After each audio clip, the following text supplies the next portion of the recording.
scenery.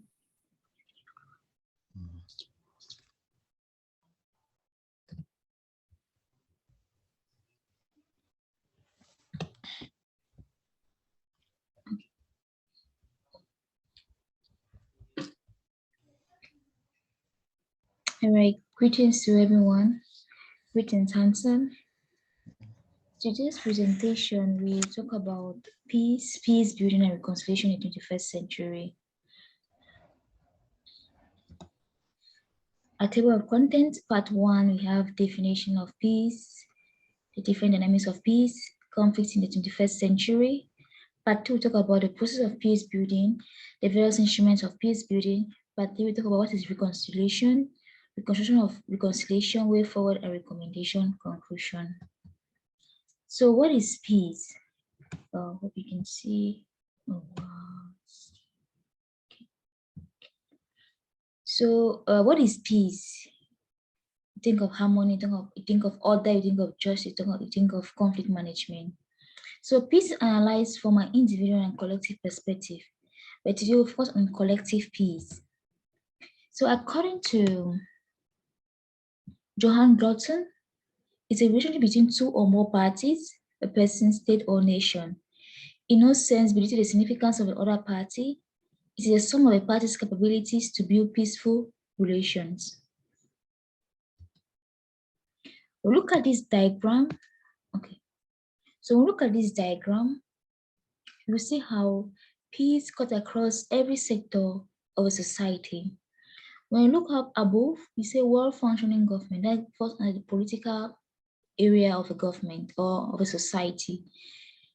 At the right side, equity of distribution of resources, that's economic, free flow of information, good relations with neighbors, high levels of human capital, acceptance of the rights of others, low levels of corruption, sound business environment.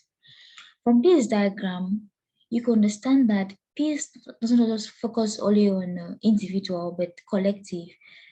Which collective you talk about people coming together, states, nations, and if one of these things are lacking, the civilians, the individuals, all the patriots of a society won't be happy, they'll be feeling unease, whereby you talk about unstable peace and stable peace.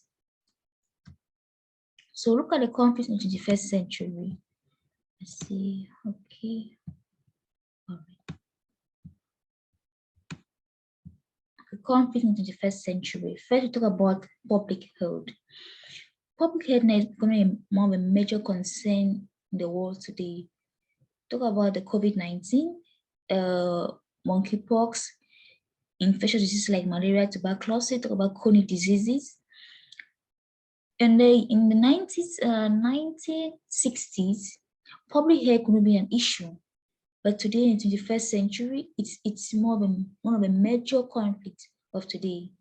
Second, we talk about religious conflict / religious extremism, where we talk about the Israeli-Palestinian conflict, the Syrian civil war, the war in Afghanistan. Because of this religious conflict, there's a growth of terrorist groups like Al-Shabaab, ISIS. No matter how we struggle just to bring peace, but religion, which is based about identity, acceptance, is still a major conflict in the 21st century. And I talk about territorial dispute, talk about the Israeli-Palestinian conflict, talk about the South China, talk about the South China conflict, South China Sea conflict, but talk about resources.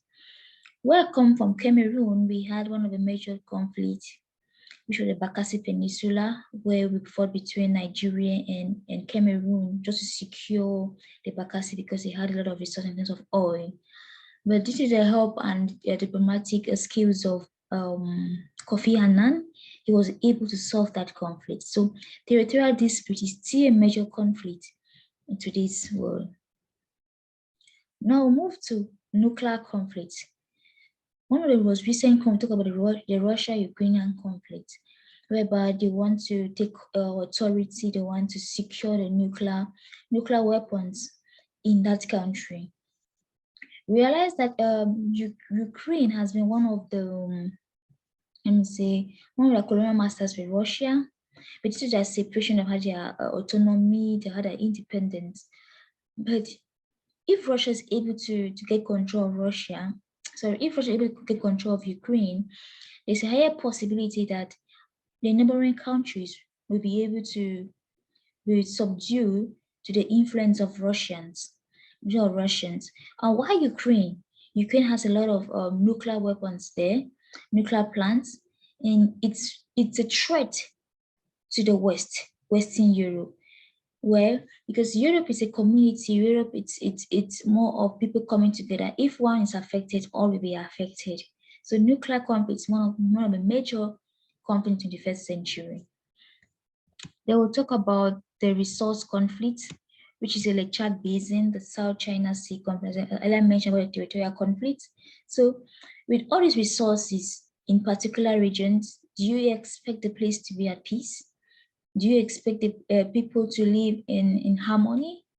It will sign of threats to them as well as the neighboring countries. Another thing to talk about is gender conflict. Gender conflict will look into as an internal affair, but with the development and growth of a society, women or men want to be included in every aspect of it, either it's psychological, either it's political, either it's economical, either it's political, everything they want to get involved, whereby it's a 50-50 approach. Because they believe that, or the particular gender, the women, believe that if they're being given a more opportunity in the discussion table, the conflict of nowadays will be reduced. Lastly, talk about the information technological conflict, where fake news, social media, freedom of speech. Information technology, it grows over time and it has helped to solve issues which we were able to solve in the 19th centuries. But how well does it help us? Does it lead us to more danger or rather more peace? We'll look also into the COVID-19 period of time when information was being shared, when there was a lockdown. People relied so much on the internet, people relied so much on the information shared by institutions. People were scared about the high risk of death, the high rate of death. People were scared about the influence of social media, how they say issues concerning the death, and freedom of speech. If you say information which is not reliable, are you bringing a peace to that community? Are you bringing peace to the internet world, or rather you're bringing conflict into it? So it's more of a major concern now in the technological world. Okay. So do you think we should ask questions within the presentation or after the presentation, Hanson?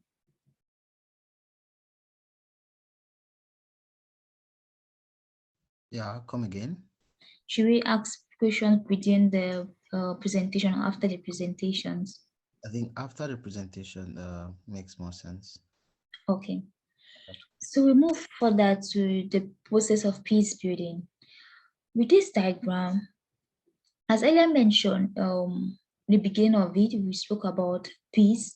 Peace can be from an individual perspective and from a collective perspective. So looking at peace building, look at it from a collective perspective, where we talk about security. Security in terms of a humanitarian mind action, disarmament, demobilization and reintegration, security sector reforms, small arms and light weapons.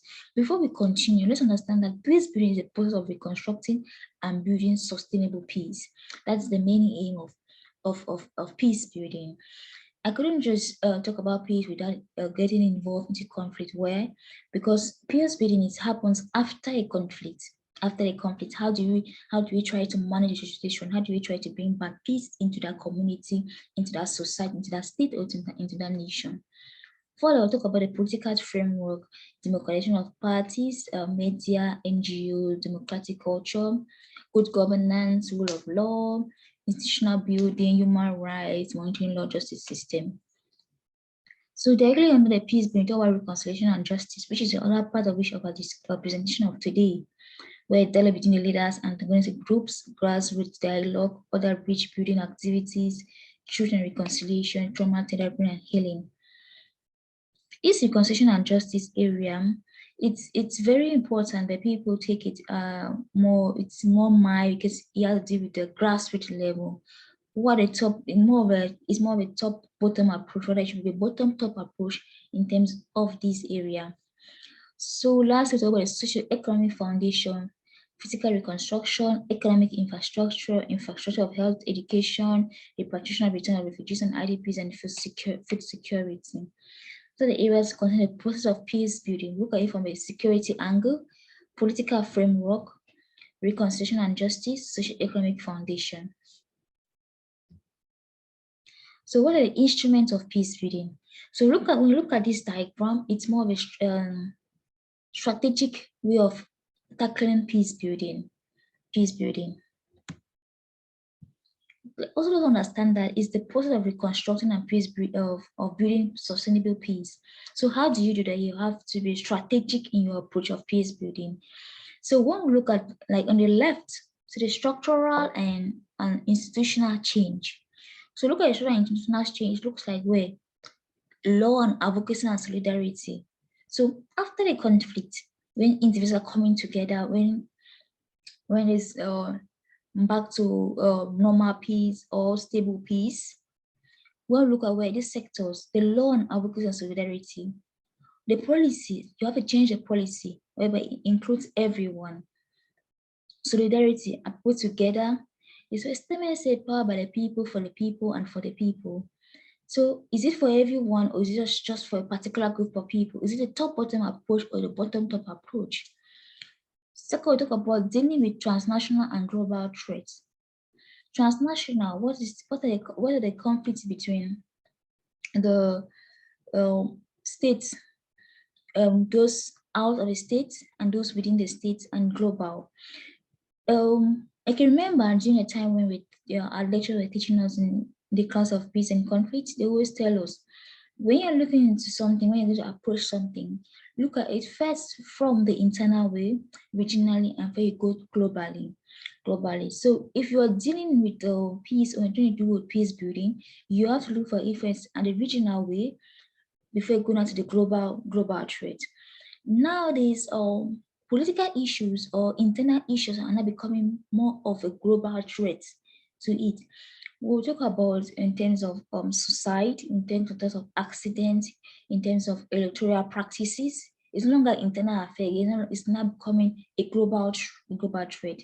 Talk about development, sustainable development. How is the development going to be? Is it going to profit just the short term or the long term? And lastly, we talk about education. Education falls across the violence prevention and conflict response of transformation, as well as the structural and institutional change. Education is a very powerful tool whereby you train the generations before, after, on how to handle issues, the history on how to develop, on how to grow, and how to protect, secure their country. So look down now to the violence prevention of conflict response and transformation. So on the left, talk about dialogue and conflict resolution strategies. So after the conflict, I know within the conflict we have conflict management, how we have to bring diplomats, we have to bring actors where we have to negotiate in order to reduce the conflict, in order to mitigate the conflict, in order to able to control the conflict, or in order to escalate to another level. So after what do you have? You have to dialogue, you have to bring the actors together, bring them together. If you're able to have a dialogue within this with the actors, it's always gonna be a conflict. It's not going to end. So another thing is about the non-violent social change. The conflict was violent. So what are the non-violent methods we have to use to educate the masses about how to build peace, how to negotiate peace? Try to talk about the government and multilateral efforts. The top-bottom approach. Who are the government leaders? Who are the leaders? Who are those able to solve issue?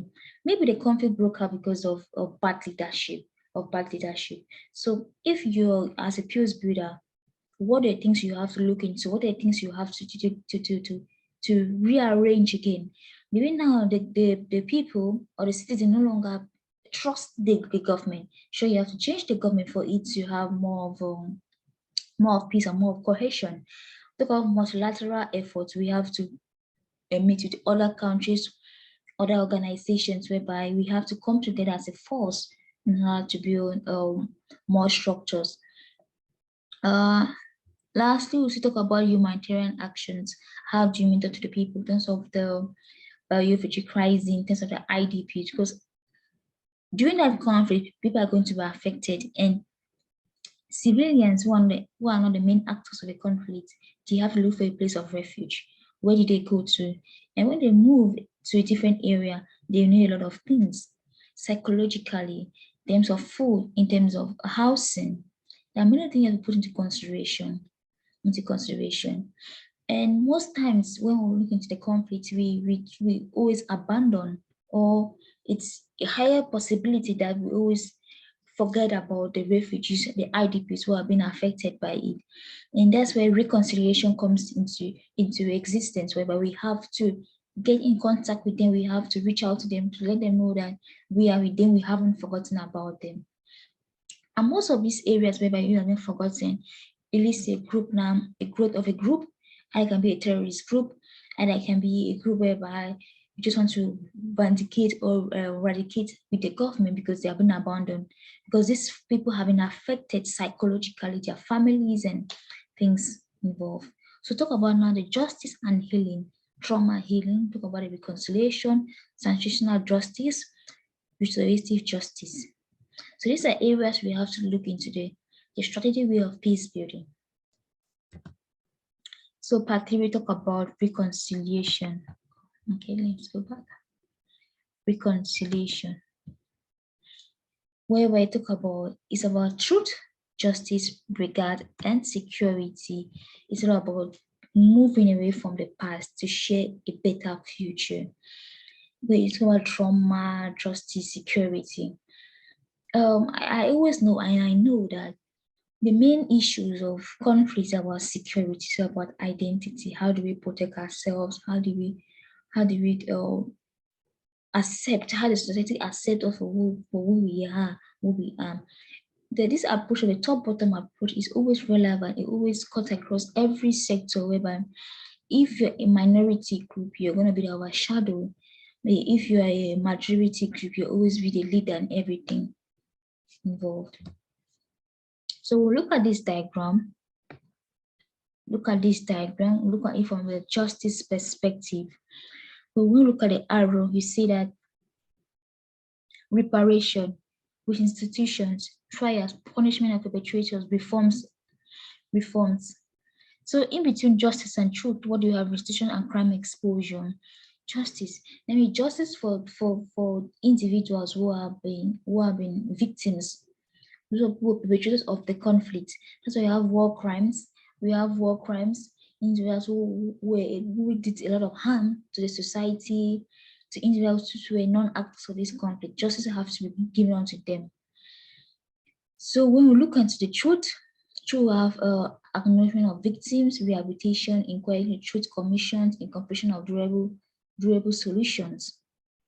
In this truth, victims of the conflicts. We'll talk about the Holocaust.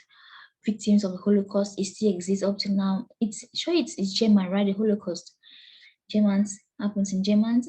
We talk about this conflict in Rwanda, the genocide conflict in Rwanda, whereby many people were being victims, the Tutsis and the Hutsis were being victims of it. Rehabilitation, we have to always reach out to them, to bring them back to be accepted in society, to go and see that this conflict will no longer happen again. So look now to the next cycle, we have a reconciliation. That means inclusion and participation of displaced persons, those who have moved, the refugees, the IDPs who have moved, the coexistence and cooperation. How do you bring people together? Talk about forgiveness. How do you forgive? Do you create commissions, opportunities whereby perpetrators of this act are able to say they are sorry, they are able to give out should I say, not like saints, they are not gods, but are they able to express themselves of the damage they have done to the society and the people who have been the victims? Talk about local and customary approaches. So after this conflict, do we get back to the grassroots people? Because reconciliations are about the grassroots individuals, all about the local people who have been affected, which are the civilians who have been affected by these crises. So all this area you have to look into them when you talk about reconciliations. So the way forward. So we have spoken about peace, conflict to the first century, peace building, reconciliation. So what do you think? What do you think, or what I think is a way forward for us to live better in this 21st century? We have to improve on multilateralism. Why multilateralism? We have to understand that the world is a global village. It's a global village. So everything that a state does, a nation does, it affects the other state. An example talk about the health issue. Did someone ever think that health issue is going to affect everybody? Firstly, it was a China virus. Let's say the China virus became now what, a global virus. Became a global virus. Now we have chronic diseases. Now we have infectious diseases.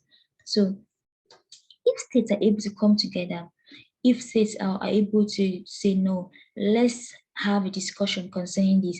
Let's try and improve on our internal issues. So if we're able to improve on our internal issues, therefore the regional issues will be easy to deal with. And what about the global issues? But when institutions like the UN, institutions like the IEA come together for policies for states to sign it, to be signatories to it. If they are not, and if something happens internally, it's going to affect them because they are not liable to give any reports to these institutions who are involved in it. Secondly, we'll talk about education. You see, okay. Second, we'll talk about education. What kind of education do we teach our individuals? What kind of education do we teach our civilians? Education for development and sustainable peace. In terms of the educational system, let's see. Education for the global needs, or education for the national needs. I can remember during my primary school days, where we taught about education, history about who discovered Cameroon, the world history, so about things which were of no relevance at that moment. Why? Because we are growing and we need to know more about our community, more about where we live in. If we're doing taught in a native language, maybe now we can better understood about our originality, where we come from. It's not when we're getting older when it's now becomes now a personal obligatory for you to study your originality, where you're coming from. So education will be for development and sustainable peace. When a younger person is being educated about his nation, he's able to defend his nation wherever he is. And the sustainable peace now comes whereby if he's being creative, he thinks about my neighbor. My neighbor thinks about, oh, if now this education being taught, it can help now my community. My community now helps now the nation. And nation thinks about the regional nation and goes now globally. So that's when we talk about education. Education for development and sustainable peace. Third, we talk about inclusion of both gender in policy making.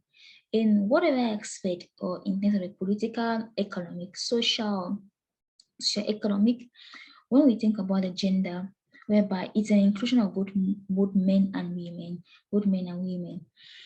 Let's say, or it is based on statistics, but it can still always be argued that most of the conflicts, or most of the conflicts even happen of nowadays or before, were being decided or by a particular group of gender. Let me say the men gender, in terms of the conflict, in terms of negotiation table.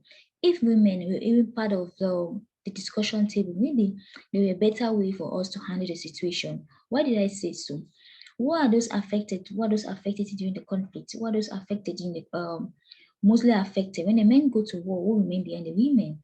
And they've been taught on how to manage themselves during conflict, or like they've been the vulnerable people because they have no knowledge about conflict or how to manage conflict. Because in terms of conflict, women and children are the most vulnerable because they have little or no knowledge in terms of this area. But if women are more included into into the policy making in terms of any area, they think according to based on their gender. And when they do that, they come together and discuss on what's needed to be done in order to solve it because the world is a global village. Today it can be my problem, tomorrow it can be a general problem. Talk about transparency by institutions.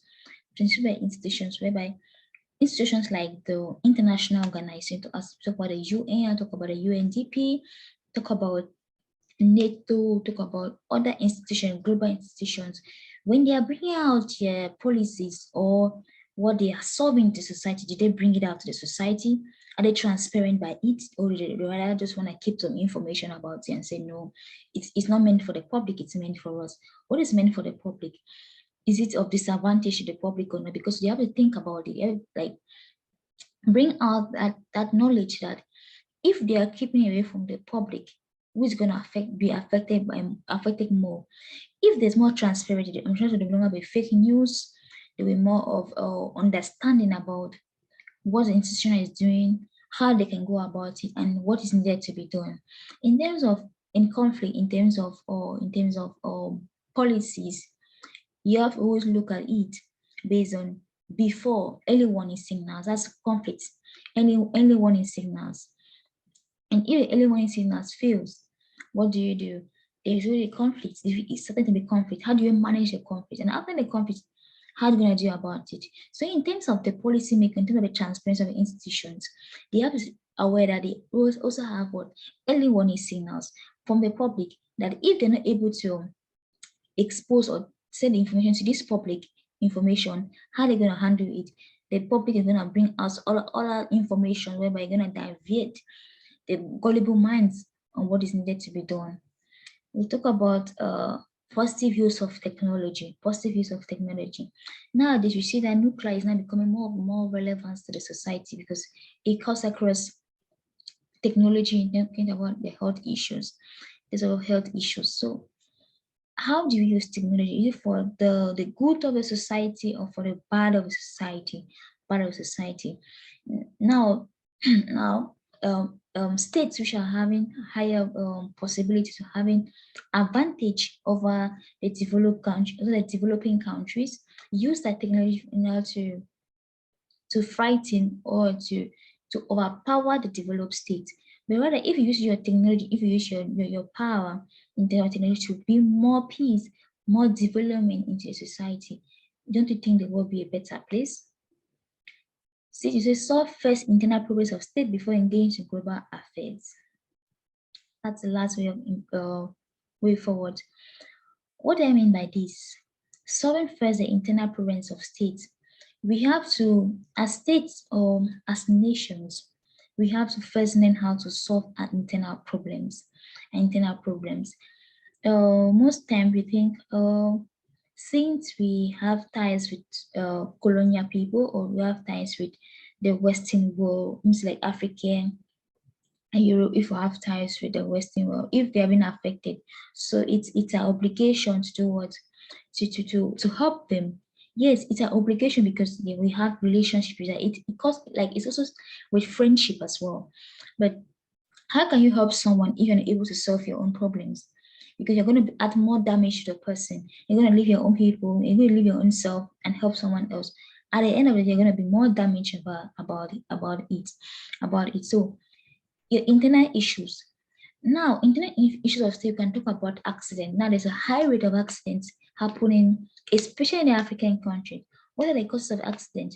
Surely at the roots. Do you work on our roads? Do you work on our roads? If there are conferences in the Western world, we are ready to leave our country and move to the other state because we want to engage or we want to assist them into their conferences. What about us? When we move to that area, don't you enjoy the facility, the transport facilities? What about here in Africa? Are we trying to look our best to improve on our transport systems? I want to talk about you talk about economic system, you talk about the economic of society, employment issues, population rate. How do we manage that? How do we manage that? We'll talk about helping European states not to reduce the population. What about Africa? Are you aware that population is an advantage? It's an advantage, a high advantage to the African people, whereby they can easily have an increased workforce. So what they're trying to do is, how are you able to look into your internal affairs than engaging so much in your global affairs? Um, so thank you so much for listening. Hope you understood something and ready for questions. Yeah, so I want to first of all take this moment to really appreciate the time and the effort you put in this work. It's really been an in-depth presentation with very, very important and key points being touched. Um, I think, yeah, also I've learned a lot, but I have a question which it's more focused on the non-governmental organizations, especially when it comes to peace building. Because I know, like, most African countries are like, the government are really not doing the best, especially when it comes to the bottom top approach. They always just bring their own idea and think like they don't really look into the fact that, do these people need this or they need that. They just come in to say, okay, this is our project, and most of their projects don't even go to the end. They just try to do some skeleton and then it's left halfway done. So when the people actually more look into the NGOs, because they have the capacity to first of all do like a feasibility study to get like what these people need, and they try to see if they could get fundings from foundations that are available, and then they try to like implement these projects. As I looked into your recommendations, like the way forward, they were also like, yeah, good points that I think the NGOs, as per my question, do they have the capacity to run most of these recommendations? Because these people actually believe more in NGOs than they believe in the government, you know? So is there a possibility that the NGOs can actually carry out this implement, like this way forward strategies to maintain peace, and also like try to see how they can promote it in their various countries or area of work, like the communities where they work with? All right, thank you so much, Hansen, for this question. It's really very, really pertinent question. Firstly, I want to say that I did 2 months ago. I was just doing my research, and I noticed that there's a high percent, like we're the second highest people Africa that has a number of NGOs in the world. First is we have, is it, no, no, no, no. It's one Asian country, something, first, something like that, like 5,000 something. So people create NGOs to make an impact. But when you look into the constitution, it's all about impact, making a change, making a way. But when they go to the actuality of their work, do they do that? It's about receiving funds. They just want to receive funds and blah and everything. It's gone. It's gone. It's gone. So people create NGOs for impact. And if you're so determined and conscious or in love with what you do, there's a higher possibility that you will go far. There's a higher possibility that it's no longer going to be a regional, not going to be a local organization, it's going to be an international organization. What I'm going to talk about, not the Paris Peace, not the IEA or IEA International. Let's talk about this organization, this month's organization. I've forgotten. Let's talk about Abobala. Yeah, Yeah. Chad, yeah. Center Chad, for Africa and Human Rights. yes, yes. So when you look into that organization, it became more of a local organization whereby they were just experts, lawyers, peace, conflict analysis, we just coming together. Okay, let us create an impact. Let us create an impact. But due to the involvement or the engagement to create an impact, it's not being recognized. It was even given an award.